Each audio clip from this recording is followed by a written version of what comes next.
Hi everyone, I'm Michelle.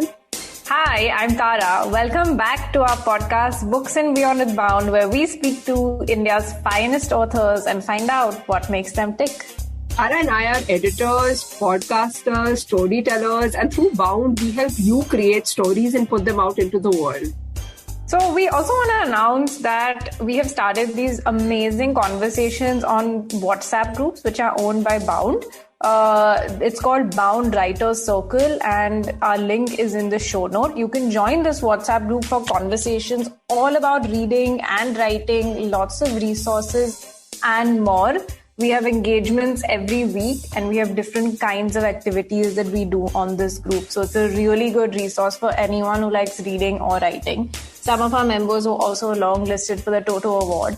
So there's a really great community out there. Make sure to join the WhatsApp group.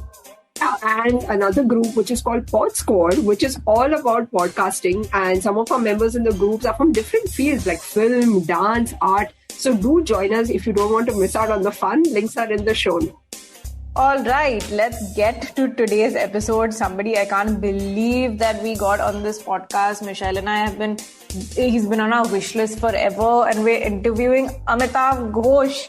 Oh my God. So since we've announced in this episode, both our DMs and Bound DMs have been flooded with questions from fans, and we hope to answer some of those questions. I'm going to introduce him, though he needs no introduction. But for those of you who don't know just how accomplished this man is, he's on the Padma Shri, the Gyanpith Award, 2 Lifetime Achievement Awards, 4 honorary doctorates. He's written over 17 massively researched and nuanced books. And I think that all his books make readers stop and question themselves. And some of his books have definitely changed the way I think about literature. What about you, Michelle? Yeah, Tara, and I think we have to keep a track of his accomplishments, as the years go by, because there's a lot more that he has to achieve. He's so prolific. He comes out with work almost, every few years. And I really like how his books have made me, think about climate change, especially how, climate change is slowly deteriorating the Sundarbans, because it's a recurring feature in his work. Or why do we even need to write about climate change? I think all of these things, his work has made me think about all of these things differently. I especially want to talk about how we write about climate change, because he is particularly talking about how writing about climate change has to have a paradigm shift. So I will give you an example of, first I'll tell you guys a little bit about his thesis, and then I do want to get into his writing style, because we both have so much to say about that. So what he says essentially in his books is that the way that we have to think about writing about climate change has to differ, because what he is saying is that, and we must have all seen this, is that either climate change is in the form of dystopian fiction or it's non-fiction, sort of Bill Gates's manual or things like that. But is there literature, literary fiction that engages with climate change as if it's a reality and not some dystopian future? And that's sort of what we wanted to deconstruct today. We wanted to deconstruct the whole idea of climate change and climate writing. And you can see this climate thesis in his books as far back as The Hungry Tide. So in The Hungry Tide, there is a scene in which, and The Hungry Tide is a book in which nature is the protagonist, where, it brings alive a world in which, it's not so much character driven as is the nature is the thing that is driving the whole story forward.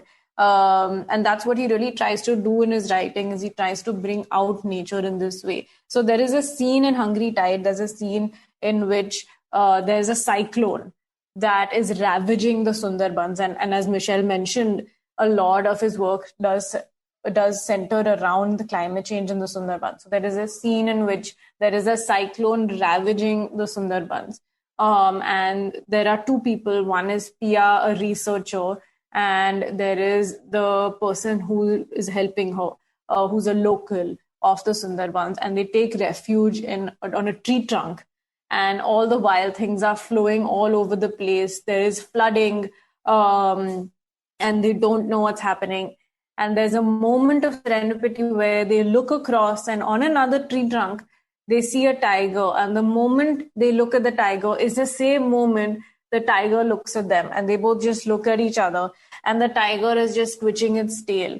Right now, this isn't fantasy. It's not dystopia. It's not non-fiction. It's very much. It can't be labeled or boxed. It's very much sort of bringing nature to life. It's having nature be part of the narrative. And what he also mentions is that, maybe writers are afraid of writing about things like cyclones or like looking at a lion or a tiger, because they do maybe sometimes come across as tropes. But what he does is his writing, he makes all of these things very plausible, because they are a plausible part of our lives. We cannot deny that all of us, and some people in more particular, are affected in their day-to-day lives by climate change. So that is what he's really pushing for in his writing.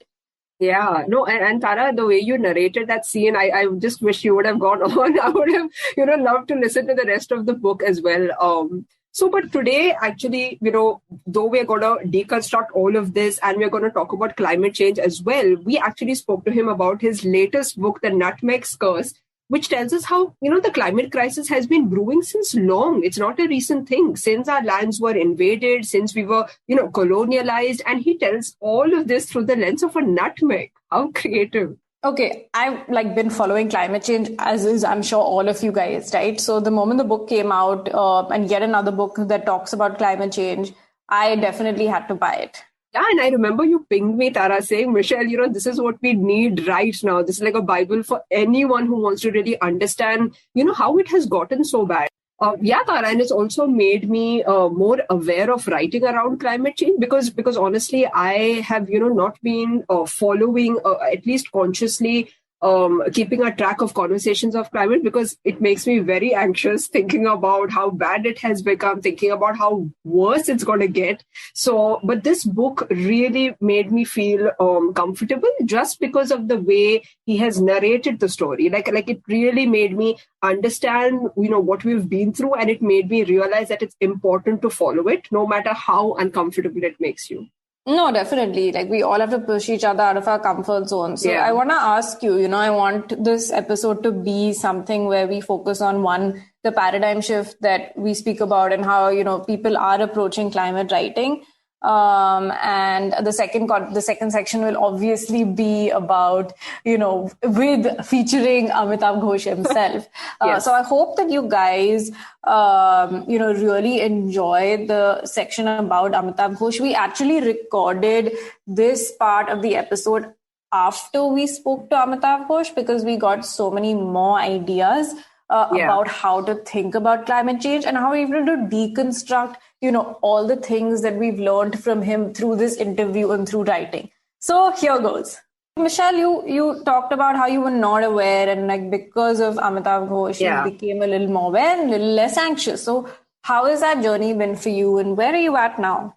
Oh, wow. Yes. So also, Tara, our conversations before recording with him, while we were, discussing the script, while we were reading his book and all of that, I think that also made me a little more comfortable to venture out and read more about it, right? So when I was actually consciously looking for work about it, I came across this anthology of poetry. I know that Amitav Ghosh actually talks about literary fiction, but I'm also more interested in seeing how writers engage with climate change in other forms, right? So I came across a very, very, I would say, eye-opening anthology. It's called Open Your Eyes itself, where a lot of poets have written about climate change, and that anthology is just about that. So I think it is also called eco poetry, which is a genre in which a lot of poets engage with nowadays. And I also recently wrote a poem, Tara, which will appear in Silver Birch Press. So luckily it got accepted. And the idea behind the series, Tara, is that the journal wanted all of the poems to come to notice of Greta Thunberg because of the whole COP26 summit that recently happened. And, everyone has been talking about it. So what they wanted to do was they wanted her to know that there are artists who also engage with this at a very creative level. So, hoping that... That's so interesting that you went from somebody who is not engaging with the subject to now, because of these conversations, actually actively participating and writing through it. That is Yeah, quite, I'm true. sure that Amitabh Ghosh would be proud. Yeah, like I myself, I can't believe that this change has happened because I was always a silent spectator, and now I'm happy that I'm at least doing my bit, even though if it's just a maybe it's just a creative endeavor, maybe it's not going to change something, but I do feel a little better than before. Okay, so now that I've shared, my relationship with climate change and the way it's covered, we're also going to be discussing literature around climate change, right? The different tropes, the way Amitav Ghosh covers it, the way other writers cover it. But before that, Tara, I want to know what's your relationship to climate Okay, yeah. So, I've always sort of, unlike you, Michelle, I've always sort of engaged with this topic and trying to figure out what I can do. So, ever since I was a kid, I've always sort of been interested in it, like even from like the Captain Planet and all of these things, because we're taught how things are changing in school, right? And we see it right in front of our eyes. We hear all these stories in the news and we see it, and you don't know how the future is going to be. But my relationship has actually changed over time, because the more that I read about it, the more that I find, people are doing such amazing things with technology. There is a company that is replacing plastic with algae. There's so many companies that are renewable in India itself that we know, right from organic soap, so many more people are aware. So my view has changed a lot since then, because I see the awareness that is happening. And I do believe that, maybe we will be able to transition into an economy that is sustainable, green. Maybe one day there'll be airplanes in which, you can choose an airplane which is completely net zero. Can you imagine that? So that has been my relationship with climate. Oh, wow. Okay, so that does make me feel a little more better than I did some time back.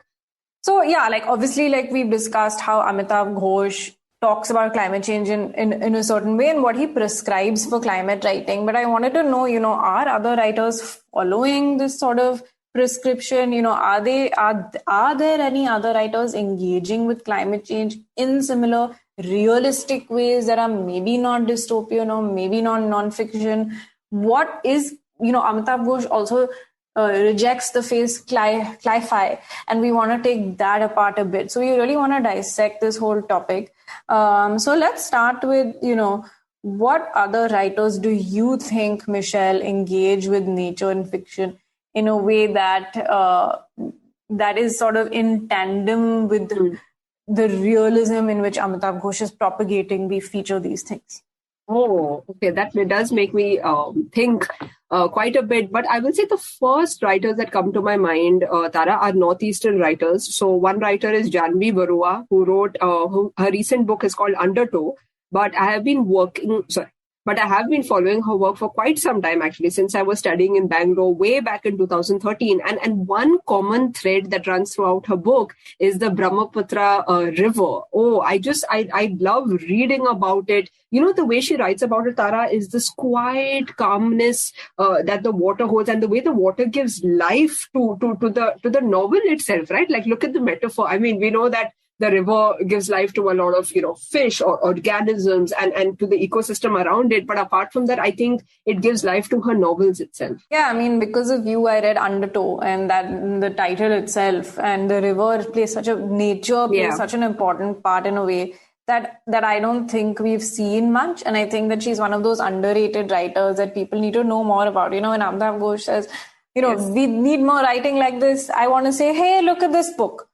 And you're right when you're saying she's underrated. She's also by the way, she's also the judge for the Commonwealth Short Fiction Prize this year, and I was really happy because you always you want such kind of works to reach a wider audience, right? And I think now that she's a judge also, a lot of people who are submitting will read up on her work. So yes, this is we recommend her work to all of you. But Tara, there were other Indian writers that you were telling me about as well, right?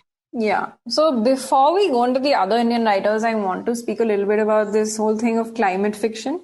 So what is climate fiction, and why does Amitav Ghosh have an issue with it? And also, what climate fiction is. Climate fiction really that bad, and what climate fiction have we read? So Right. yeah. So okay, so my thoughts on the whole genre, Tara, is I've recently been reading about it, and what I've understood from it is that it always involves this dystopia, right? Dystopia or utopia, right? So you always imagine something where things are just the worst, where you just can't come back from something like this, something like the apocalypse. And I think you'll have more to say about the apocalypse. But all of these books which are labeled as climate fiction, they usually have such words. And I think what Amitav Ghosh meant is that this is not dystopia, this is reality, right? So when he's encouraging people to write about climate, what he means is write it as if it's happening, write it as if it's real, it's not an imagined world. What do you think about this? Do you think that climate change, this whole genre of cli-fi, what do you think about this whole genre? Have you read any books about it? So I'll say in general, I stay away from dystopian books because it makes me, like you said, it makes you a little fatalistic, or it makes you, I would say, a little pessimistic about the way things are. So I generally stay away from this because I think it takes the whole thing to a whole different level, by exaggerating it. But I do think there are benefits to having this genre. So if somebody is consciously looking to understand, for example, what kind of effect global warming is going to have on our planet, right? Like in the near future, I think it's really good to create awareness around it. But I also see what Amitav Ghosh means. I understand what he means, that if you box it into a genre, that means that everything else that we write, right? Like realistic fiction, they have nothing to do with climate. It's just writing about nature here and there. It's just writing about maybe trees and plants and calling that and covering the whole of climate through that. So I do see both sides of the story, and I do see the the pros and cons of each of them. What about you, Tara? What do you think? And have you read any sci-fi book? I see what you're saying about seeing like it through a sci-fi lens. Yeah. And it was very interesting that Amitav Ghosh spoke about, when people think of literary fiction, they think of literary fiction as in a very particular paradigm, in a very sort of person paradigm, as the person's internal journey, it's always about that. But why can't literary fiction be about something different than that? Why can't literary fiction have nature as its core? If you put nature at its core, why does it immediately become climate fiction? And I do agree with that stereotyping in a way, because a lot of really amazing books that might be touted as literary fiction may go into that zone just because of the way publishers market and sell.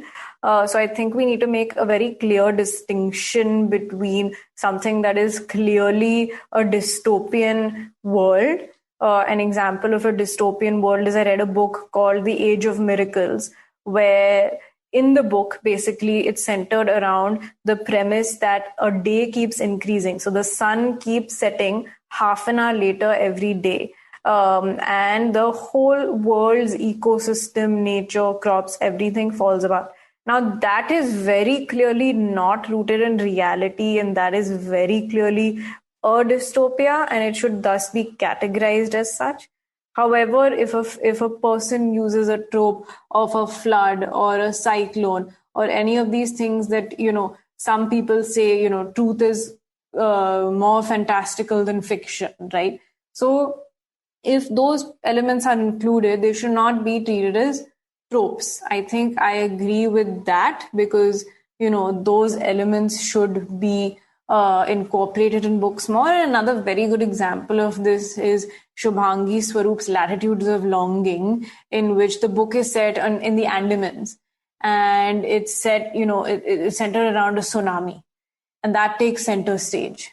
So it's both the characters and tsunami. So struggles don't always have to be internal for something to be called literary fiction. And that, I think, would be sort of very interesting if we saw more books like that. Yeah, Tara, that you mentioned the plot of, Age of Miracles, right? Where the sun sets later, it actually reminded me of what happens in the West. So around this time, around November, December, right? In the West, obviously it gets colder and then there's less of sunlight. And I found this concept fascinating when I found out, that they actually push back their clocks by half an hour to 1 hour to get more sunlight in the day. So I think I'm going to pick up that book because it definitely sounds really interesting. Yeah, and another Indian writer that came to mind when you spoke about Shubhagi Swaroop is Janaki Lennon, and we actually interviewed her earlier because her book covers each creature, each wildlife creature in a very different way, which I haven't read before. I think you do know, and our listeners know that I love stories about wildlife, about because I love watching the Discovery Channel. I love watching National Geographic. That book for me was really eye-opening. So, for example, there are whole chapters on different creatures, like something about octopus or something about chimpanzees or about insects, for example. So I feel that, even though it's a non-fiction book, right, if people read it, for example, once they start becoming comfortable with reading more about nature, be it animals, be it, trees. And when we talk about trees, another book comes to mind is by Sumana Roy. And the book is How to Become a Tree. So if you haven't read that, please do. And I think books that engage with wildlife and botany in such a way will get readers closer to nature, at least closer than what they currently are. Oh, yeah, completely. That's such a good point that you made. And another book, now that we're talking about all these books are just flowing into my head. Another book that comes into mind is The Signature of All Things by Elizabeth Gilbert. And it's this beautiful historical fiction book. It's about this character who's born in the 1890s, and she is obsessed with botany. She's a botanist, and it's actually about how she's basically studies the evolution of mankind, and it traces that, and it really takes you through this fantastic ride into nature. And that was one of the lovely nature climate books that I really enjoyed.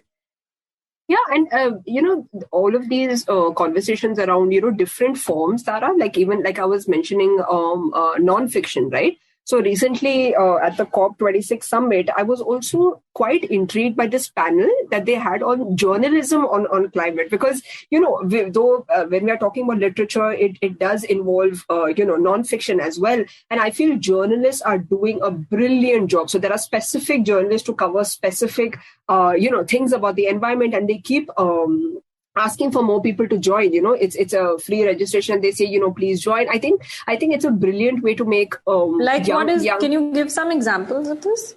Yeah, so what I learned from that was that there are journalists who dedicate their entire career to just covering climate, right? So, for example, it could be just how the way water has been disappearing, or just the way the glaciers have been melting, for example. So, that would be a niche for one journalist's career, and another journalist would cover something entirely else. For example, maybe how forests are disappearing, right? So, I mean, there's a lot to cover in climate, and I feel that these journalists are doing a really good job because journalism is also about reporting things as they are, from these places. So it's like a real time reportage, which I really liked. And another thing I noticed, Tara, I was reading a lot upon the COP26 summit, and I saw that there are very young Indians, who are fighting for climate change. So there was this article by Al Jazeera where they've covered 5 Indians who are doing something in their own way to help the climate. I think it's very inspiring. Yeah, so one among the 5 was this girl, Ridhima Pandey. Okay, so she's actually from Uttarakhand, and through her work, she brings awareness to what exactly happened in Uttarakhand. So there was this, a cloud burst that happened, which triggered floods, landslides. You must have read about it. It was all over the news, and she is a relentless person who just wants to make the world a better place. And I think as they say, the change starts at home. She's trying to do that in Uttarakhand from her homeland. I find that very inspiring. So she raises awareness. So what she does is, she does this tree planting drives. Then she's reached out. She's written letters to everybody, including, the Prime Minister. And she's honestly, she's just a high school student who's trying to do her best. So through any medium, through letters, through planting more trees, to attending seminars. She's only 14, Tara. Like when I was 14, I don't know. I wasn't aware of a lot of things, but I'm so happy that millennials are doing something to change. Yeah, actually, my whole interest in climate change is come about because of these amazing stories that these journalists, cover different beats. They go to different places. They, excavate these stories that wouldn't be excavated. And there's so much material actually out there to collate. So yes, there are people doing fantastic things. Yeah, so, we all, have heard about these journalists. We know about these journalists, Tara. But what has happened to me is after I've been following all these conversations, is I have now bookmarked these journalists' work, and I'm consciously following each of their works. And I just can't wait to see what's next, Of course, that is making me a little more anxious, but I do feel that being aware helps. Oh, definitely. Yeah. And it just makes me think, as an editor about all the stories that are yet to be written, all the books that are yet to be written. There's so much research that these people are doing. The story of this little girl that you said is so inspiring. There are books, coming to nonfiction. We spoke a little bit about the wildlife book and how important nature is. We spoke about journalism. We spoke about these stories of activism. But I also want to speak now about, the nonfiction books, which are sort of manuals. So there are a few manuals that are out by different publishers about how to live maybe a zero waste life or how to be a climate warrior. That is for the individual. Then there are books, like the Bill Gates book about systems. Now I understand, the systems books, obviously, but the books that are catered for individuals, what do you think of them? For me, see, if we talk about the self-help genre, Tara, for me, they have not really worked because I am a big fiction fan. So when I look at nonfiction, for me, I usually like narrative nonfiction, which are like stories. So yes, if you're trying to give me advice, if you're trying to tell me probably there are better things to do, better ways to live, if you tell me that through a story, I would really, like that. But that is just me. But I do feel that India, especially, and I think there are stats to prove it, that India loves the self-help genre, right? People do love inspiring tales. People are, I think, conscious or self-aware that they need to bring out some change in their life in order to be more healthier, in order to make the world a better place. So yes, I do think self-help genres help, right? Yeah, so talking about books for individuals, Sarah, I think one book that I would recommend is Bare Essentials, because it also tells you, what kind of products could be harmful to the environment, what you can do in your own way to make things better. So yes, there are books that are changing things. Yeah, I mean, definitely, there's the fact that we didn't have these books before and now we do is a win. Wow, this has made me think so much. And I think Tara and I can talk about this for hours and hours, right? Because there's a lot more to learn, a lot more to absorb, I feel. But we do hope that this conversation today that covered, different genres, right? So be it poetry, be it fiction, be it non-fiction, and the way climate change has been written in all of these forms, and the way Amitav Ghosh has been vouching for a change in literary fiction. We do hope that all of these things have made you think, at least, and have made you a little more conscious or a little more aware of climate change and what we are going through. So yeah, please do write in with any insights that you might have that we might do to become better individuals and make this, the world a better place. Now, let's speak to Amitav Ghosh and find out more about his process. So here's our interview with him.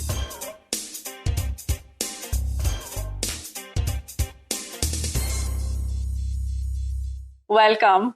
Thank you so much. Thank you for having me, and thank you for your very generous words. So your latest book, The Nutmeg's Curse, weaves in history, colonialism, migration, superstition, and much more to tell us a sort of origin story of our current climate crisis. And as you know, a millennial, I'm really always been really interested in this very urgent issue. So why did you choose the lens of the nutmeg to tell us the origin story? The story of the nutmeg, I take it as a kind of analogy for what is happening in the world right now. The nutmeg the nutmeg tree was a sort of miraculous plant, a miraculous botanical entity that existed only on these tiny islands, and their surroundings. in Maluku, which is now part of Indonesia. And for millennia, the nutmeg tree brought wealth and prosperity, to these islands, and the islanders, they became great entrepreneurs sailing across the Indian Ocean and so on. But ultimately, what happened is that the Dutch arrived and they wanted to gain complete control of the nutmeg trade. So what did they do? They basically just wiped out all the islanders. So in the end, the islanders were destroyed because of their miraculous tree. And I think in many ways, one can read that as an analogy for what happened to our planet. We were given a beautiful planet which is full of all kinds of miraculous things. It's the only planet in our galaxy, so far as we know, that can nurture life. And now we've really set about destroying this marvelous planet that we were gifted with. So the nutmeg, the Banda Islands were one of the earliest examples of what's now known as the resource curse. That is the resource that ultimately creates devastation around it, as, for example, has happened with oil, say in Iraq or Libya. And in the same way, the gifts of the earth have really now been exploited to a point where the whole earth is becoming subject to the resource curse. Right, and that's really, really heartbreaking. And I think I will never see the nutmeg, in the same way again. After reading your book. So all the chapters in your book are obviously really, really impactful. But I think the very first chapter that sets the course of the book, which is A Lamp Falls, is one of my favorite because, you talk about this one small incident of a lamp falling and how it changes the course of history. And you've spoken about how you were haunted by this particular incident, while you were in Brooklyn during the pandemic, amidst all these ambulance sirens and writing it. So can you narrate this parable for our listeners? And what did it really feel like writing this book amidst the pandemic? It was a very, very strange time. And I mean, you've lived through the pandemic as well, so you'll be aware of how strange this time was, So it was a very strange thing. I was just completely, I was in my study, I was in my home, and, everything was changing in the world around us.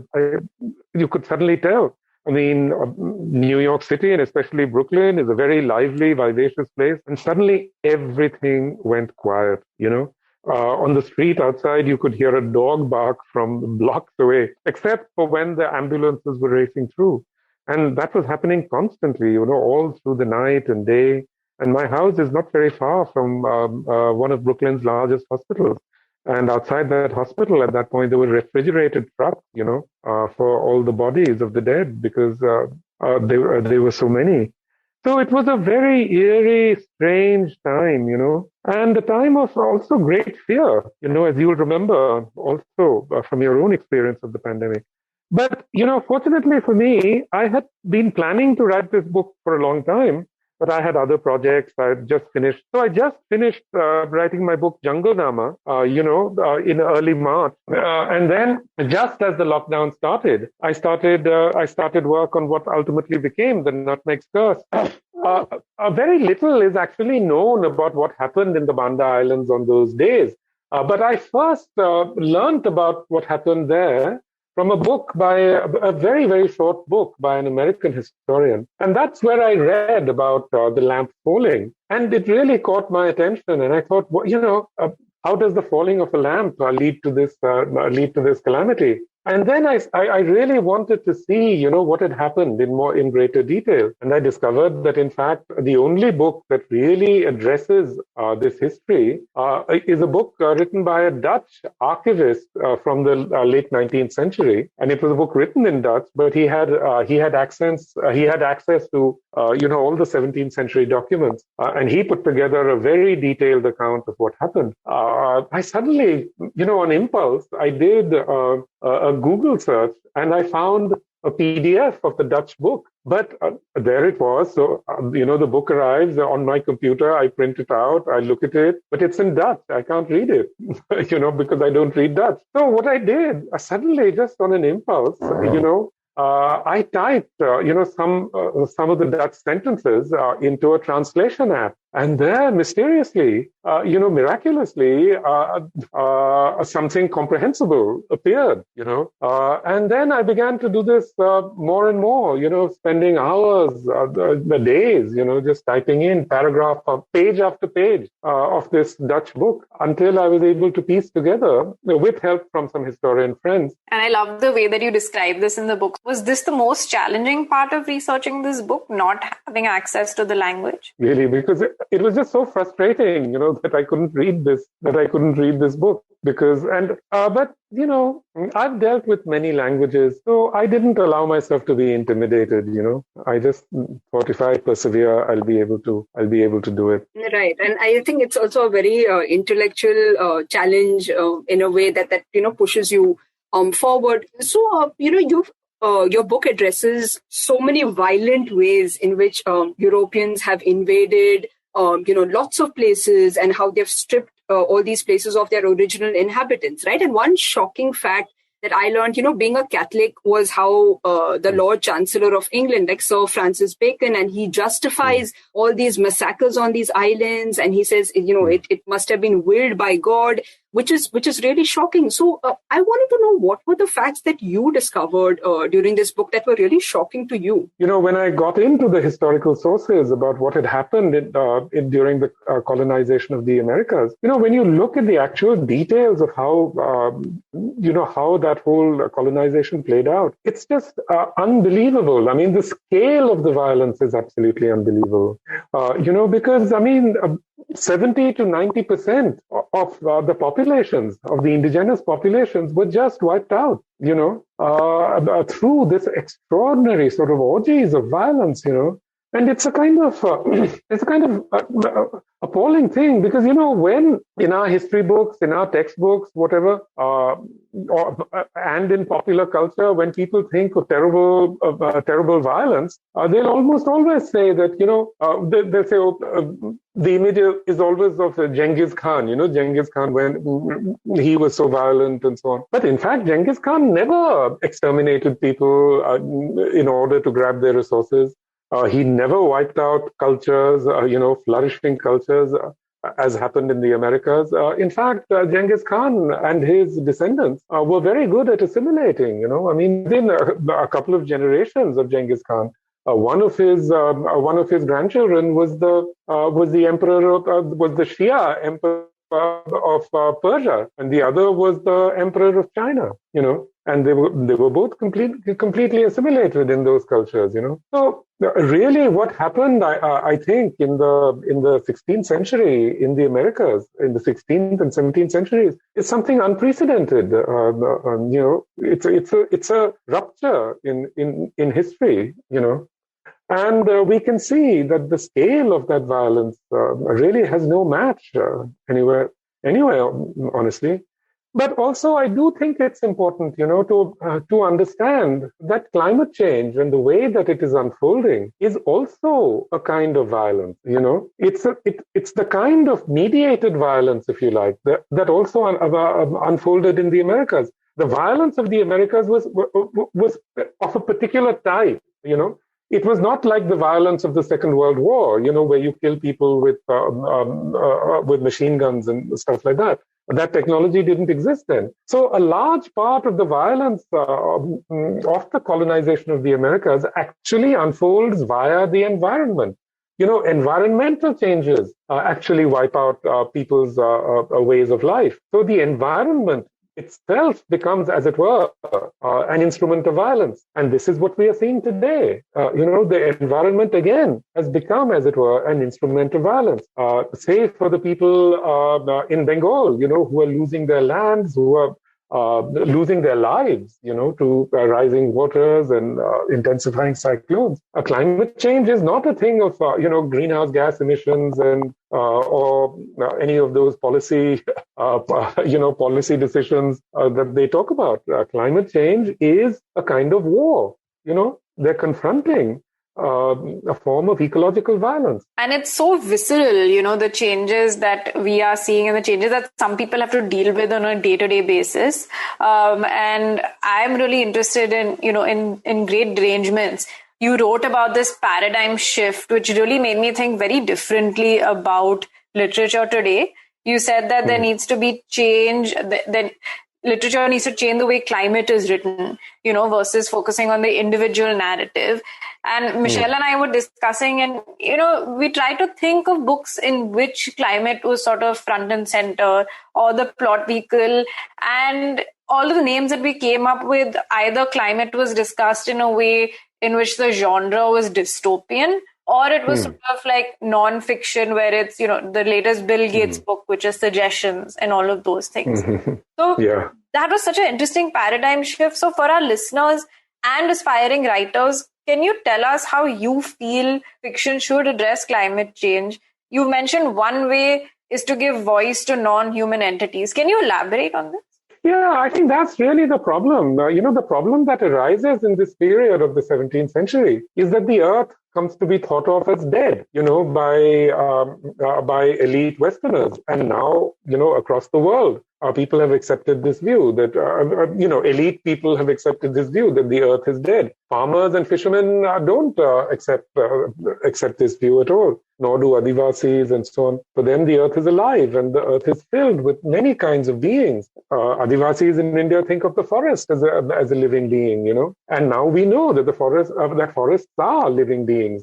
You can't compensate for the loss of a forest by planting trees somewhere else, because forests are interconnected, multi-species entities, So for me, I do feel that, that the most difficult challenge facing us today is to do what, let's say, our ancestors did with epics like the Ramayana and the Mahabharata and so on, which are filled, with the voices of non-human beings of many different kinds, The Mahabharata begins with snakes and so on. Snakes are such an important part of the Mahabharata, and so many other kinds of beings.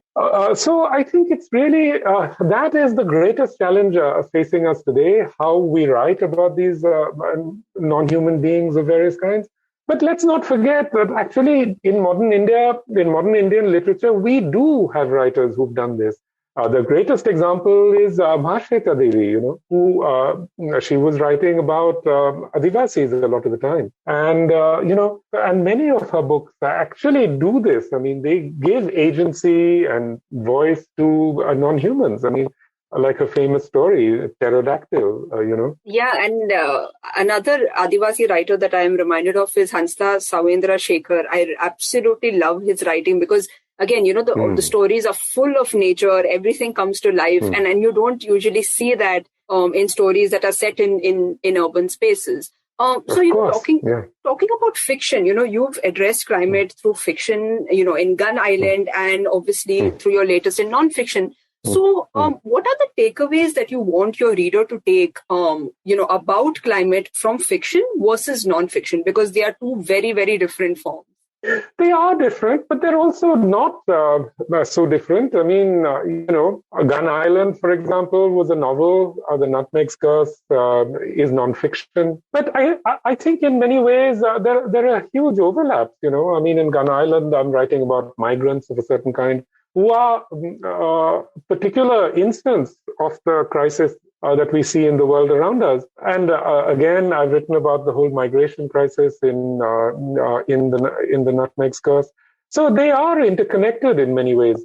And I think, in order to really write productively about the situation that we're in, we have to forget, some of these ironclad distinctions that we used to make in the past, between fiction and non-fiction and so on. There always used to be a lot of overlap, between these genres. So, for example, a very famous example, I should say, is the work of Herman Melville. I mean, Melville always, used huge amounts of nonfiction in his work. And, he was also an ethnographer writing about places and so on. So Moby Dick is filled with information about whales, and, such information has existed at that time. And actually the whole story is based on a historical incident. So I think that we are going to have to, loosen the boundaries as we go ahead.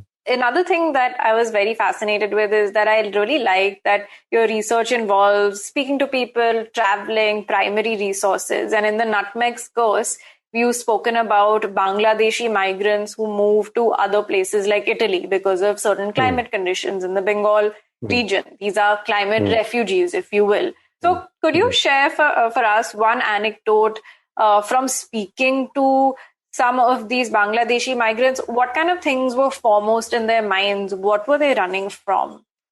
Well, what was very interesting is that actually I met many migrants, many Bangladeshi migrants who told me the stories of how they left, and often it's that they don't. Agriculture has become impossible, in their villages.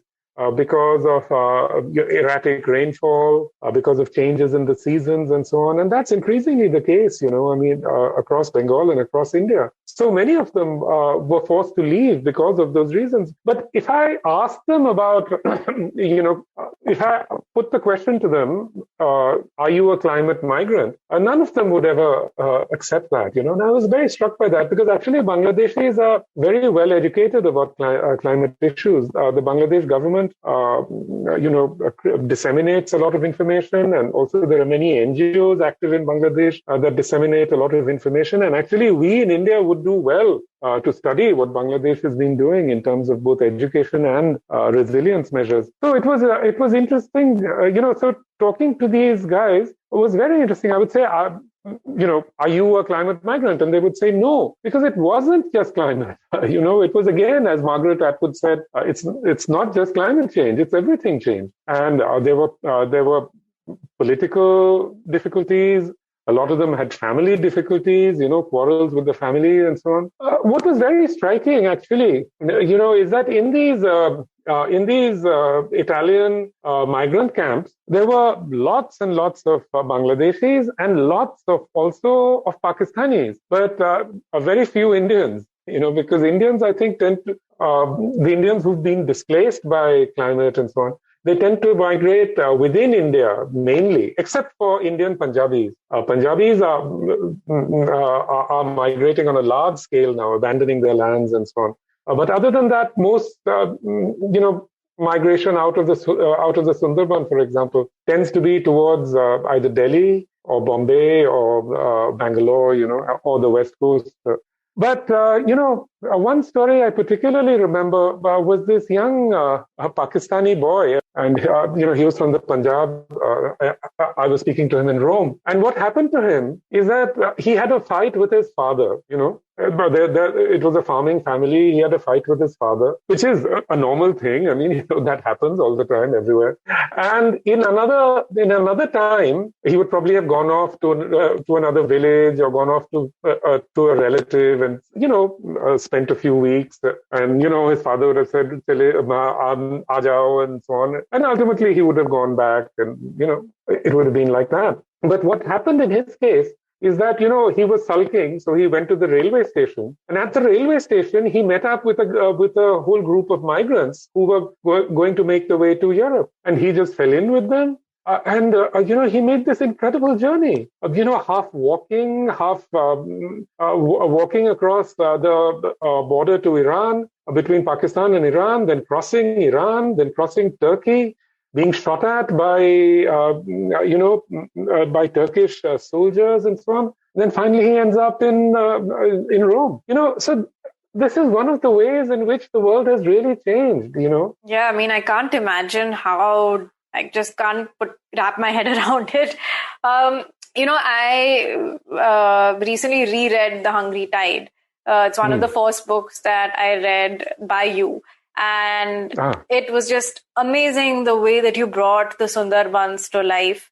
And then, you have mentioned and you have depicted Sundarbans in other books of yours, like Jungle Nama and Gun Island. Yes. So I really wanted to know, how have things changed in your portrayal and treatment of the Sundarbans from Hungry Tide to Gun Island?